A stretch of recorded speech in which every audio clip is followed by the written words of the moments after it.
सभी बच्चों को, सभी प्यारे साथियों को एक बार वंदे मातरम, जय हिंद। दोस्तों, आज का पेपर है हमारा मॉडल पेपर 6।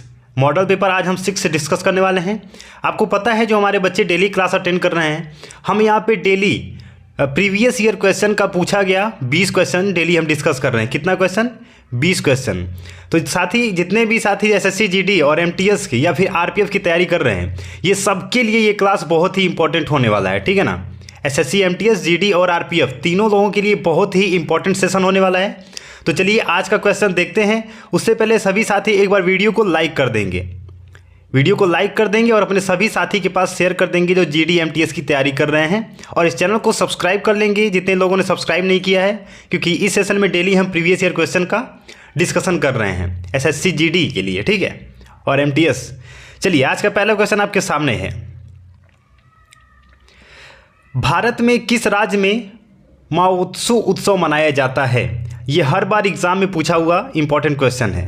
पहला ही क्वेश्चन आपका इंपॉर्टेंट है, स्क्रीनशॉट लेते जाएंगे और सोने से पहले इसका रिवीजन आपको जरूर से करना है। 2 मिनट लगता है खाली रिवीजन करने में। चलिए, भारत में किस राज्य में महोत्सव उत्सव मनाया जाता है? त्रिपुरा, वेस्ट बंगाल, नागालैंड, असम। सभी साथी कमेंट में जवाब देते चलेंगे, गलत सही कुछ भी हो आपको आंसर जरूर करना है। तो महोत्सव उत्सव नागालैंड में मनाया जाता है, ऑप्शन नंबर सी। चलिए अगला प्रश्न, बिरला मंदिर, राजरानी मंदिर और समलेश्वरी मंदिर कहाँ स्थित है? चलिए 3 मंदिर एक साथ आ गया, बिरला, राजरानी और समलेश्वरी। उड़ीसा में है, तमिलनाडु, असम या फिर केरल में?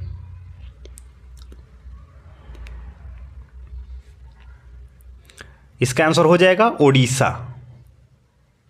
चलिए क्वेश्चन नंबर 3, डीसी सरकार ने किस वर्ष में इंडियन एपिग्राफी और इंडियन एपिग्राफिकल शब्दकोश प्रकाशित किया था?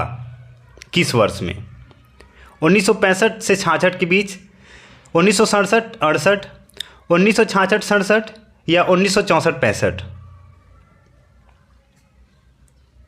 तो साथ ही इसका जवाब हो जाएगा 1965 और 66 के बीच। क्वेश्चन नंबर 4, ये प्रीवियस ईयर क्वेश्चन हम डिस्कस कर रहे हैं, याद रखिएगा, बहुत ही इंपॉर्टेंट सेशन है जीडी, एमटीएस और आरपीएफ के लिए। वीडियो को एक बार सभी लोग लाइक कर देंगे और शेयर कर देंगे। जिन्होंने सब्सक्राइब नहीं किया वो सब्सक्राइब भी कर देंगे। चलिए, भोपाल का वर्तमान शहर निम्नलिखित में से किस प्रतिहार शासकों द्वारा बनाया गया था? महेंद्र भोज, राज्यपाल, विजय सेन या फिर मिहिर भोज? किसके द्वारा बनाया गया था? तो ऑप्शन नंबर 4, मिहिर भोज द्वारा भोपाल का वर्तमान शहर बनाया गया था। चलिए क्वेश्चन नंबर 5, संत कबीर ने अपना आध्यात्मिक प्रशिक्षण नामक गुरु से प्राप्त किया था? किस गुरु से प्राप्त किया था संत कबीर ने अपना आध्यात्मिक प्रशिक्षण? मुक्तानंद, चिंदानंद, यहाँ पे एक ऑप्शन और होगा साथी, ऑप्शन नंबर सी मैं लिख देता हूँ हाथ से, या फिर रामानंद। तो साथी अगर रामानंद का नाम दिख रहा है तो इन्हीं को टिक लगा देते हैं, ये इनका राइट आंसर हो जाएगा। रामानंद से इन्होंने अपनी आध्यात्मिकता प्रशिक्षण प्राप्त की थी संत कबीर जी ने। चलिए क्वेश्चन नंबर नेक्स्ट, निम्नलिखित में से कौन पश्चिम बंगाल में स्थापित एक निर्यात प्रसंस्करण क्षेत्र ईपीजेड है? फरक्का, फाल्टा, हल्दिया, मिदनापुर। इंपॉर्टेंट सेशन है आपका और इंपॉर्टेंट क्वेश्चन भी हो जाएगा ये। सभी साथी कमेंट में जवाब देंगे, गलत सही कुछ भी हो। तो साथी इसका जवाब हो जाएगा ऑप्शन नंबर बी, फाल्टा। चलिए अगला क्वेश्चन, निम्नलिखित में से कौन सा भारत में 3 घरेलू व्यवस्थित रूप से महत्वपूर्ण बैंकों में से एक है? एसबीआई, आरबीएल, फेडरल या फिर एक्सिस बैंक? तो साथी इसका जवाब क्या हो जाएगा आपका? घरेलू व्यवस्थित रूप से महत्वपूर्ण बैंक कौन सा है? SBI, state bank of India. Screenshot ले लेंगे। चलिए अगला प्रश्न, निम्न में से कौन सा उपकरण अवरक्त विकिरणों को मापता है? फोनोग्राफ, पायरेलियोमीटर, कैथोटोमीटर या फिर बोलोमीटर? विकर्णों को मापने वाला यंत्र कौन सा है? तो साथी bolometer. Option number D is the right answer. एक सेकेंड, बैक हो गया ये। चलिए, option number D is the right answer, bolometer. चलिए, क्वेश्चन नंबर 9। ऑप्शन छोटा करना पड़ेगा, बहुत बड़ा क्वेश्चन है ये। चलिए, इसमें 3 ही ऑप्शन है आपके पास। इनमें से कौन सारंग का सबसे अच्छा वर्णन करता है जिसे जल्द ही सेना के शासन में शामिल किया जाएगा? टैंक रोधी निर्देशित मिसाइल, आर्टिलरी गन, या फिर परमाणु ऊर्जा से चलने वाली पनडुब्बी? ये साथी आपका बहुत ही ज़्यादा इंपॉर्टेंट क्वेश्चन है। ये क्वेश्चन को फिर से वह पढ़ेंगे। सारंग का सबसे अच्छा वर्णन करता है जिसे जल्द ही सेना में शामिल किया जाएगा, तो वो कौन सा हो जाएगा आपका? ऑप्शन नंबर सी हो जाएगा। तो प्यारे बच्चों, इसका आंसर हो जाएगा न्यूक्लियर पावर्ड सबमरीन, यानी कि परमाणु ऊर्जा से चलने वाली पनडुब्बी। चलिए, अगला प्रश्न। महिलाओं की श्रेणी में सितंबर 2022, साथी एक सेकेंड, हमारे जितने भी बच्चे क्लास में अटेंड करते हैं डेली, मैं आपसे क्या बोल रहा हूँ बार बार, ये जो 2022 है ना, 2022 बहुत ही इम्पोर्टेंट है, ठीक है ना, क्योंकि ये हर सेशन में आप देख रहे हैं 2022 से 2 क्वेश्चन तो मिनिमम बन जा रहा है। यानी कि 2022 से ना बहुत ही ज़्यादा आपका जीके और जीएस और करंट अफेयर आने वाला है, ये चीज़ याद रखिएगा, ठीक है ना। चलिए, महिलाओं की श्रेणी में सितंबर 2022 के लिए ICC player of the month पुरस्कार किसने जीता? हरमनप्रीत कौर, स्मृति मंधाना, झूलन गोस्वामी या फिर दीप्ति शर्मा? चलिए, किसने जीता जल्दी बताइए। तो इसका जवाब हो जाएगा option number A, Harmanpreet Kaur ने जीता था।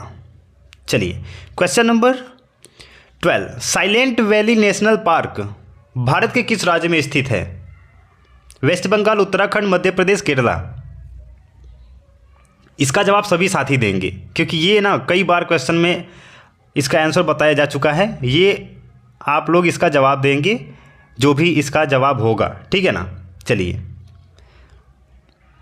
तो साथी इसका जवाब क्या हो जाएगा? केरला। Question number 13। महात्मा गांधी ने किस वर्ष में नेटल भारतीय कांग्रेस का गठन किया था? 1854, 1863, 1894 या 1874? तो साथी इसका जवाब हो जाएगा 1894, ऑप्शन नंबर सी। स्क्रीनशॉट ले लेंगे, इंपॉर्टेंट क्वेश्चन है ये। चलिए, बांग्लादेश मुक्ति युद्ध कब समाप्त हुआ? इंपॉर्टेंट क्वेश्चन ये भी है आपका। वैसे प्रीवियस ईयर क्वेश्चन है तो सारा क्वेश्चन ही इंपॉर्टेंट होगा आपका, पर आईएमपी में इसलिए लिख रहा हूँ क्योंकि ये ज़्यादातर संभावना एग्जाम में पूछे जाने का। बांग्लादेश मुक्ति युद्ध कब समाप्त हुआ? 4 नवंबर 1972, 17 अक्टूबर 1971, 2 अक्टूबर 1974 या फिर 16 दिसंबर 1971? तो साथ ही बांग्लादेश मुक्ति युद्ध की जब भी बात आए तो 16 दिसंबर याद करेंगे और 1971 का option number D is the right answer. चलिए, क्वेश्चन नंबर 15। सिरका में मुख्य रूप से कौन सा रसायन मौजूद होता है? ये क्वेश्चन आपका हमेशा पूछा गया है, ये रिपीटेड क्वेश्चन है ना, ये आपका हमेशा पूछा गया क्वेश्चन है, रिपीटेड क्वेश्चन है, तो एग्जाम में आने की संभावना 100% ये है। सिरका में कौन सा रसायन पाया जाता है? फार्मिक अम्ल, मौलिक अम्ल, सल्फ्यूरिक अम्ल या फिर इथेनाइक अम्ल?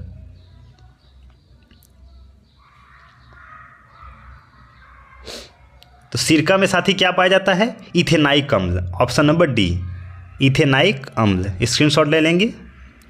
चलिए, क्वेश्चन नंबर 16। ऑप्शन छोटा करना पड़ेगा, बड़ा क्वेश्चन है। चलिए, मैंने छोटा कर दिया। प्रथम एंग्लो बर्मा युद्ध का अंत डैश पर हस्ताक्षर करने पर हुआ था? किसके हस्ताक्षर करने पर? पुरंदर की संधि, यादम्बो की संधि, टिटालिया की संधि या फिर सालबाई की संधि? प्रथम एंग्लो बर्मा युद्ध किसके साइन करने पे हुआ था? ट्रीट ऑफ सालाबाई, यानी कि सालबाई की संधि पर। चलिए, अगला प्रश्न, क्वेश्चन नंबर 17। स्वतंत्र भारत ने हॉकी के खेल में अपना पहला ओलंपिक स्वर्ण पदक किस वर्ष जीता था? किस वर्ष में भारत ने पहला ओलंपिक स्वर्ण पदक जीता? 1960, 1952, 1948, 1956? तो साथी 1948 1948 में। ठीक है, चलिए क्वेश्चन नंबर 18, उस गहरी और संकरी घाटी को क्या भौगोलिक नाम दिया गया है जिसमें नदियां, बारिश, हवा और विवर्तनिक गतिविधियों द्वारा अपक्षय और कटाव से निर्मित खड़ी दीवारें होती हैं? ब्यूटस बेसिन, कैनियन या फिर रीज? तो साथ ही इसका जवाब क्या हो जाएगा आपका? कैनियन। क्वेश्चन नंबर 19, चलिए उस ग्राफ को क्या नाम दिया गया है जो दो वस्तुओं के उन सभी संयोजनों को दर्शाता है जिसे एक उपभोक्ता किसी बाजार मूल्य पर और आर्थिक दृष्टि से आय के विशेष आय स्तर के भीतर खर्च कर सकते हैं? ओशो कोस्टा रेखा, आपूर्ति वक्र, बजट रेखा, मांग वक्र। इस क्वेश्चन का आप स्क्रीनशॉट लेके इसको ध्यान से पढ़िएगा, ये बहुत ही ज़रूरी क्वेश्चन है, बहुत ही इंपॉर्टेंट क्वेश्चन है। स्क्रीनशॉट ले लीजिएगा और इसको ध्यान से समझने का कोशिश करिएगा। तो साथ ही इसका जवाब क्या हो जाएगा आपका? ऑप्शन नंबर सी, बजट रेखा। चलिए आज का लास्ट प्रश्न। ये क्वेश्चन देखने से पहले एक बार सभी साथी वीडियो को लाइक कर देंगे। जिसने सब्सक्राइब नहीं किया है चैनल को सब्सक्राइब कर लेंगे, क्योंकि यहाँ पे डेली हम जीके और हिंदी का प्रीवियस ईयर क्वेश्चन का डिस्कशन कर रहे हैं। और साथ ही आपने 20 प्रश्न में से कितने प्रश्न का सही जवाब दिया आपको कमेंट में ईमानदारी से बताना है, ठीक है ना। और अपने दोस्तों के पास शेयर कर देंगे जो जीडी, एनटीएस और आरपीएफ की तैयारी कर रहे हैं। निम्न में से किस भारतीय मूल के व्यक्ति को प्रतिष्ठित पुलित्जर पुरस्कार सबसे पहले प्राप्त हुआ था? सिद्धार्थ मुखर्जी, झुंपा लाहिड़ी, गीता आनंद या फिर गोविंद बिहार लाल? तो प्रतिष्ठित पुलित्जर पुरस्कार सबसे पहले भारत के गोविंद बिहारी लाल को प्राप्त हुआ था। चलिए साथी वीडियो को लाइक कर देंगे, फिर मिलते हैं कल नए सेशन में। तब तक के लिए जय हिंद।